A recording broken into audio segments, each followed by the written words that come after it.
The pests here in Colorado are going to be more inclined to go into your home, into your business, and pretty much anywhere they can find shelter.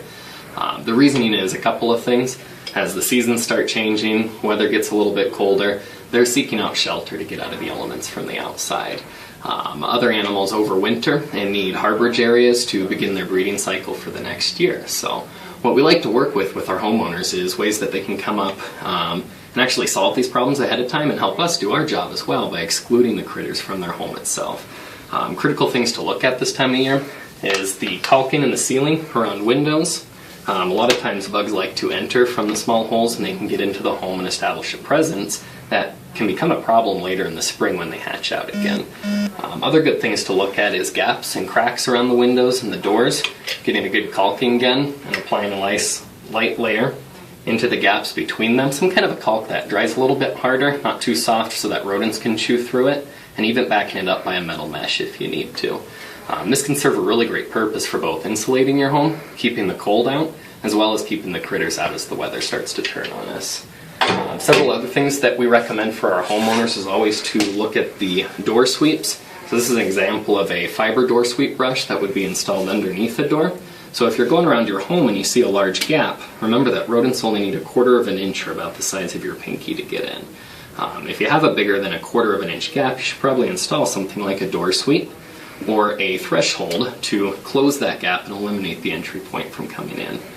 One of the other places that we look at extremely frequently in the fall are the weather strippings under a garage door. So that's the big rubber piece that eliminates water and airflow from coming into your garage, but it's also a great pest barrier.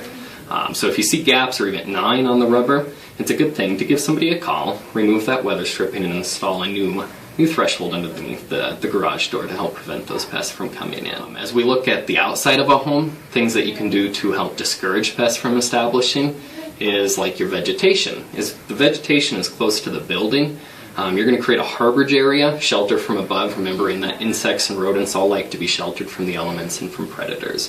By keeping an 18-inch clearance line between the building itself and your vegetation, you give yourself a barrier to protect unwanted pests from coming into your home and establishing a presence around the outside.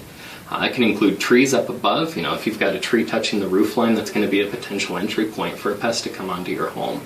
So again, we're recommending an 18-inch clearance line between the roof line and any kind of trees or vegetation that may be touching that area as well. So as we continue to explore ways to reduce the pests in the fall season as the weather starts to get a little bit colder, we see a lot of times that pet owners particularly will leave pet food out, either on a porch, maybe in the garage, even in the kitchen. You got to remember, if you have a pet door, rodents and even raccoons, skunks, squirrels, other large mammals will be inclined to come in and seek out that pet food.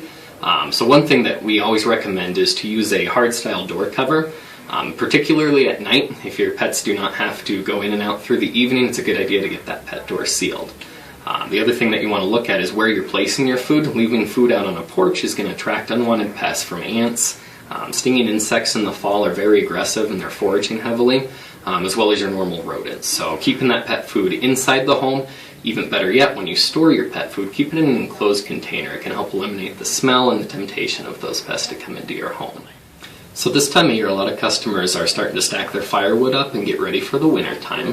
It's important to remember that that 18-inch clearance line applies to storage items as well as plants around the home. So if you want to reduce the harborage for rodents, for spiders, and a lot of the wood-destroying insects, it's critical that you store that firewood away from the home, at least 18 inches, but even better yet, put it in the back of the yard under a covered canopy to protect it from moisture. The same goes with your lawn furnishings, any of your kind of things that have stacked up outside of the yard throughout the summer. Either choosing a location away from the side of the home, again, trying to reduce the harborage that rodents and insects don't feel like they have a protected place to hide near the home and potentially enter your home. If you're bringing those items in, check your cushions on the chairs, check the chairs themselves, check any of the toys that you bring in, and just make sure that you're not introducing unwanted critters into your home as you guys prepare for the fall and the winter.